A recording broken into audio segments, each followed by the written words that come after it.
Voilà, à partir de là, vous pouvez bouger les images.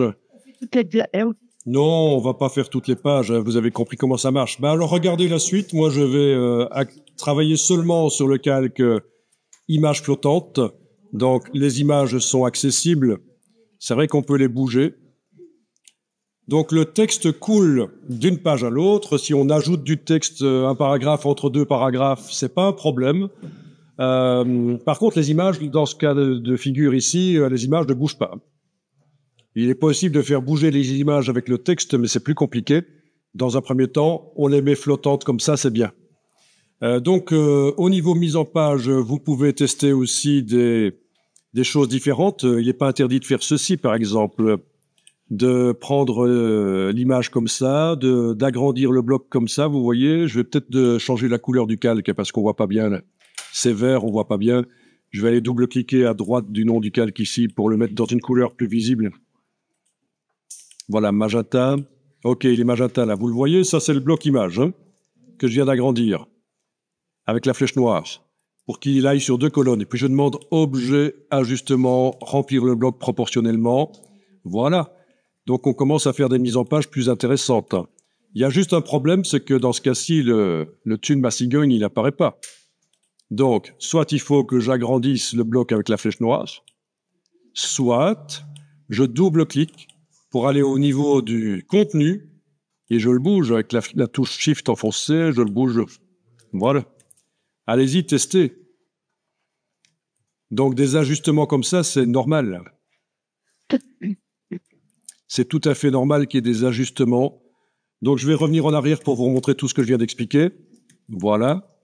OK. Je vais même retransformer les vecteurs du calque dans une couleur plus visible. Donc, je viens d'expliquer que ce bloc-là, qui habille, je peux le mettre plus grand. Je l'agrandis avec la flèche noire. Et je le fais même déborder au-delà des limites de la page, c'est important. Puis je demande objet, ajustement, remplir le bloc proportionnellement, ou alors ici, l'icône dans la barre contrôle, cette icône-là. Remplir le bloc proportionnellement. Monsieur, Donc ici, dans mon cas ici, je ne vois pas la partie la plus intéressante de l'image, c'est un problème, donc je peux, avec la flèche noire, agrandir l'image comme ça, le bloc en fait, hein. Ou alors, je peux double-cliquer, et là je descends au niveau du contenu, vous vous souvenez, on a vu ça la fois passée, quand on double-clique, on est au niveau du contenu, le bloc ne va pas bouger, le bloc conteneur ne va pas bouger, on enfonce le bouton de la souris et on descend. Et avec la touche Shift, on est sûr de descendre parfaitement en vertical. Et voilà, vous montrez la partie intéressante de l'image. Donc voilà comment faire des mises en page. Voilà.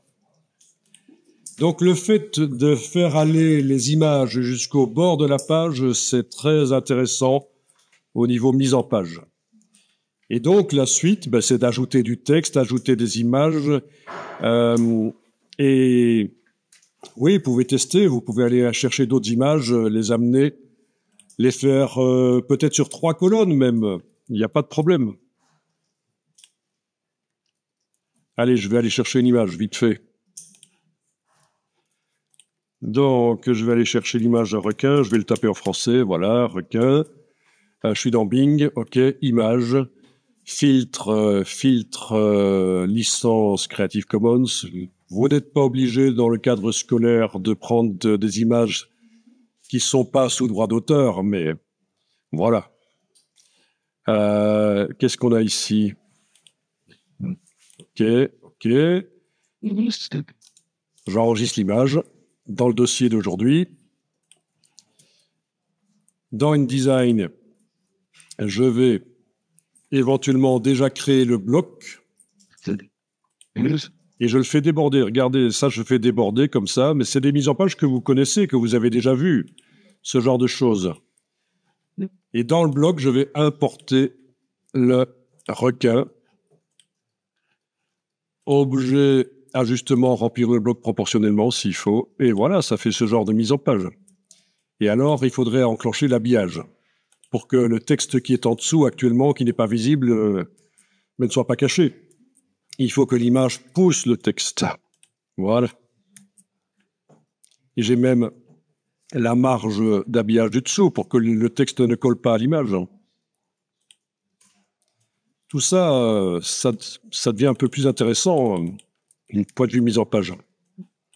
Bien sûr, je pourrais le mettre en dessous. Voilà, ça marche aussi. Et vous voyez le numéro, vu qu'il est sur son propre calque qui est tout au-dessus, c'est le calque qui est le plus au-dessus, le numéro apparaîtra toujours par-dessus tout ce que je mets sur les pages.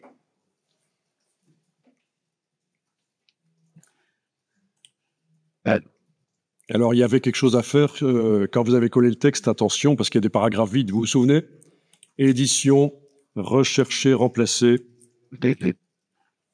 Et on a toujours normalement ça qui est là, double paragraphe par paragraphe dans le document, tout remplacé. Il n'a pas trouvé, pourquoi? Normalement, il aurait dû trouver. Double paragraphe par paragraphe, c'est pourtant bien ce qu'on a. Ah, tiens. Ah, parce que le calque est verrouillé. Il faut que j'enclenche, faut que je déverrouille le calque, ou alors faut que je dise qu'il peut le faire sur un calque verrouillé. Inclure les calques et objets verrouillés, oui, c'est ça. Soit je déverrouille le calque texte, soit je coche cette option ici. Donc tout remplacer, et il a toujours pas trouvé. Ça, c'est ennuyeux, par contre. C'est Zarbi. Allez.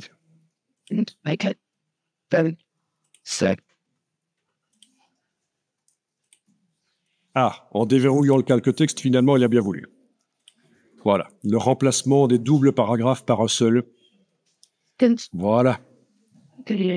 Bon, ça fait beaucoup de texte. Hein. Il faudrait mettre des images pour que ce soit moins désagréable à lire. Si c'est pour, imaginons, pour un public cible des jeunes.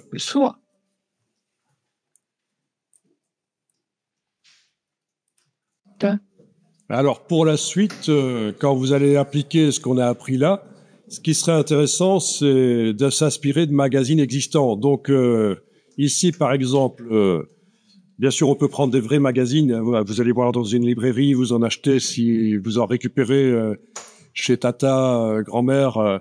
Donc, Pinterest Page Layout, par exemple. Voilà, c'est ce que j'ai indiqué ici, Pinterest Page Layout. Et j'ai des exemples de mise en page. Bon, je vais commencer par exemple par celui-là. Voilà, ça c'est des exemples de mise en page. Alors c'est des pages de gauche et de droite. Hein. Il y a des pages 12, 13, des pages de gauche et de droite. Mais malgré tout, ça peut vous aider à trouver des idées. Même pour des pages juste recto. Vous voyez? Des gros blocs qui débordent, des blocs de couleurs.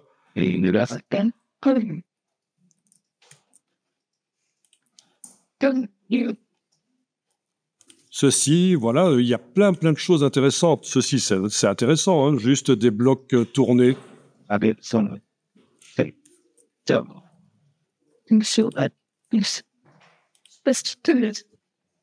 Donc vraiment, en tapant ça, Pinterest Page Layout, il y a des gens qui répertorient en fait toutes les mises en page intéressantes, originales, et vous pouvez vous en inspirer. C'est pas sous copyright une mise en page.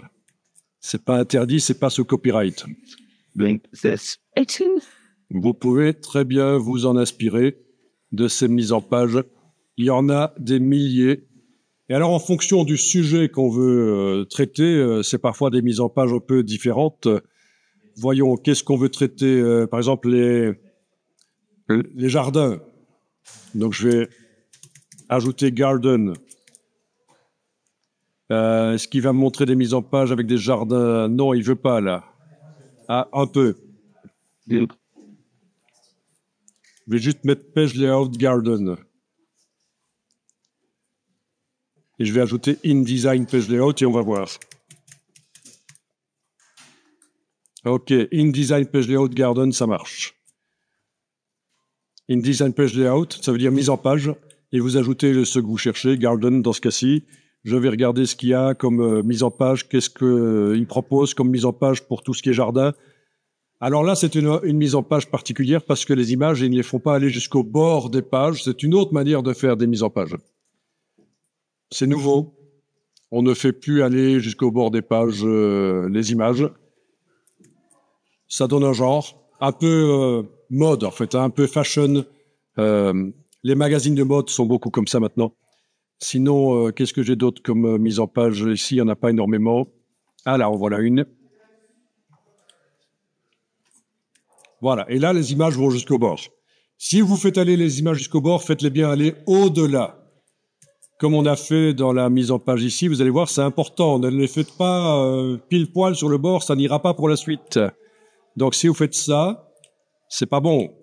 Il faut faire déborder l'image au-delà des limites de la page et je vais expliquer pourquoi.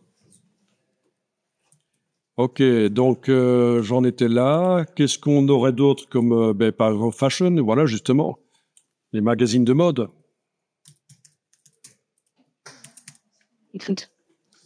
Qu'est-ce qu'on a comme mise en page d'habitude dans les magazines de mode? Ben voilà des exemples de mise en page, vous voyez.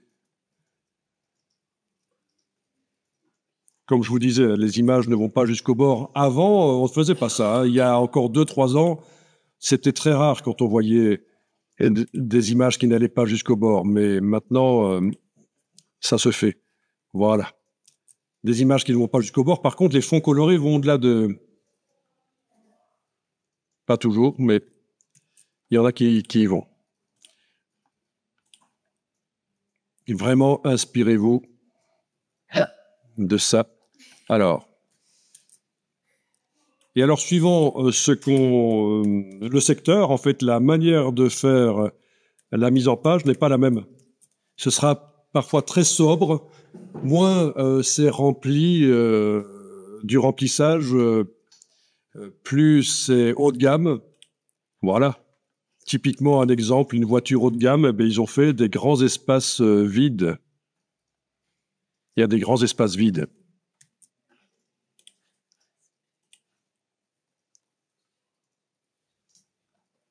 C'est pas elle. Oui, dès qu'on veut faire haut de gamme, on fait des grands espaces vides. C'est l'astuce.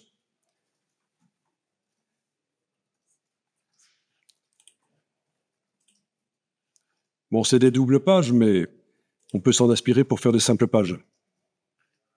Ah, voilà, ça c'est un peu plus bas de gamme apparemment. Ah non, c'est du Porsche.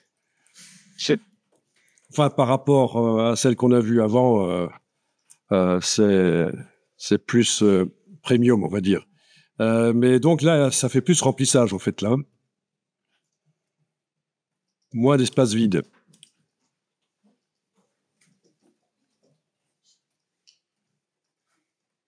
Ça me...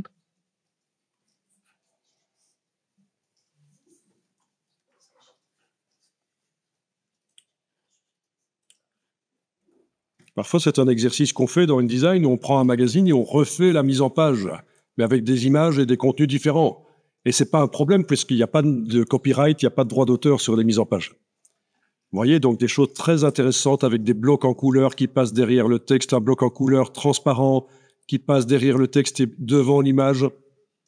C'est très créatif. C'est par rapport à Microsoft Word, c'est ça la différence. InDesign, ça permet de faire des choses très créatives.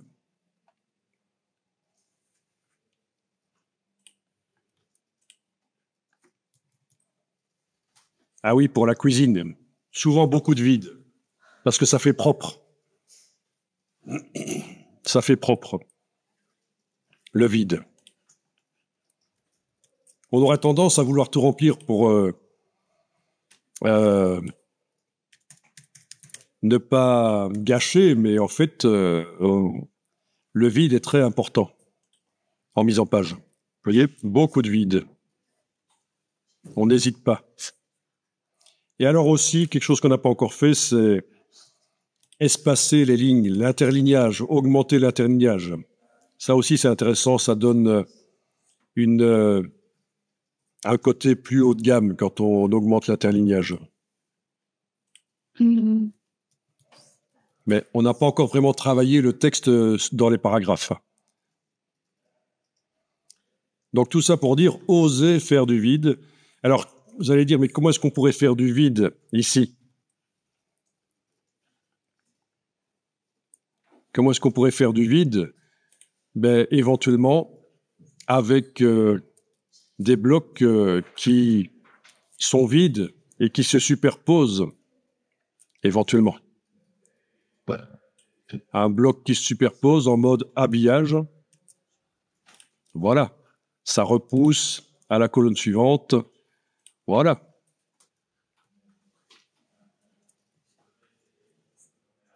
Ou un autre ici. C'est droit. Voilà. Là. Je le mets là. Il repousse le texte de la colonne de la troisième. Et donc, le texte est repoussé à la page suivante. Juste avec des blocs vides en mode habillage. Et donc, ça crée du vide. Voilà, ça ressemble à ça. Voilà. Ça, par exemple, comme mise en page, c'est plus intéressant que ça. D'accord? Ça, c'est mieux que ça. Parce que j'ai créé du vide. C'est moins lourd. Et pourtant, je suis dans un document à flux continu, avec sur chaque page 3 colonnes. Chaque fois, mais je peux neutraliser en quelque sorte une colonne avec ce bloc vide qui est en mode habillage.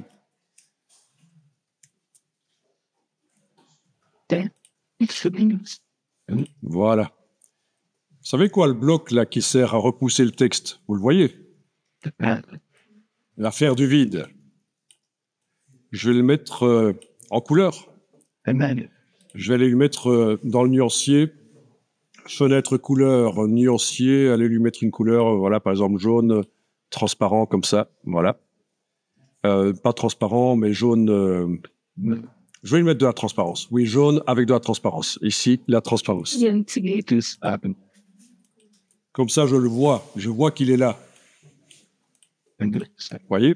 Je vois qu'il est là, qu'il repousse le texte. Il est là, parce que sinon, s'il n'a pas de couleur, je ne le vois pas. Et alors, je vais dire à InDesign, mais ça, tu ne le sors pas à l'impression.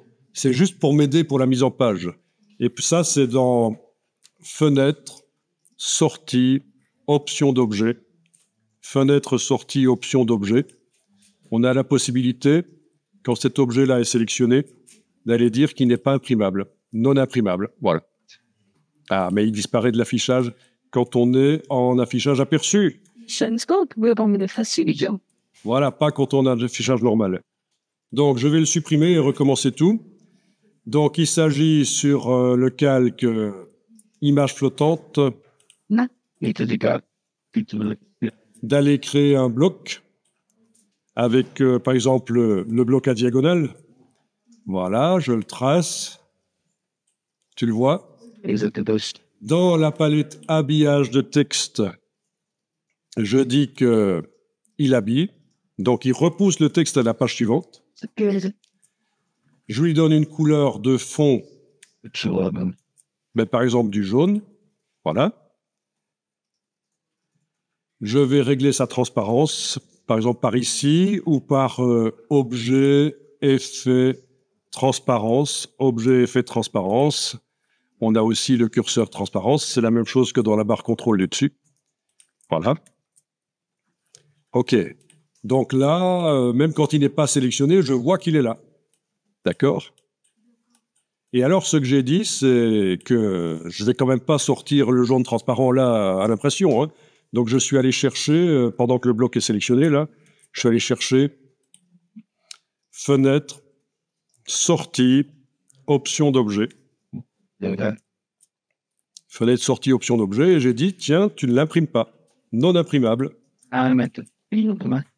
Et ça se voit déjà maintenant.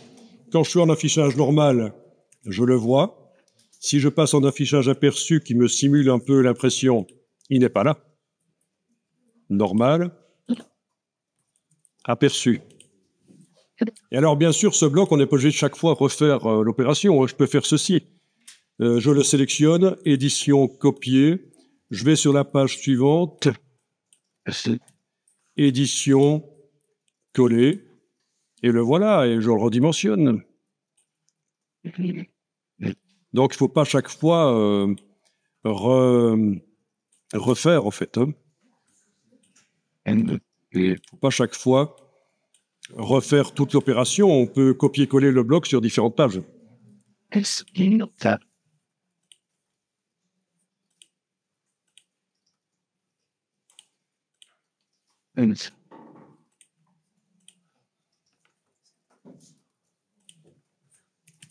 То есть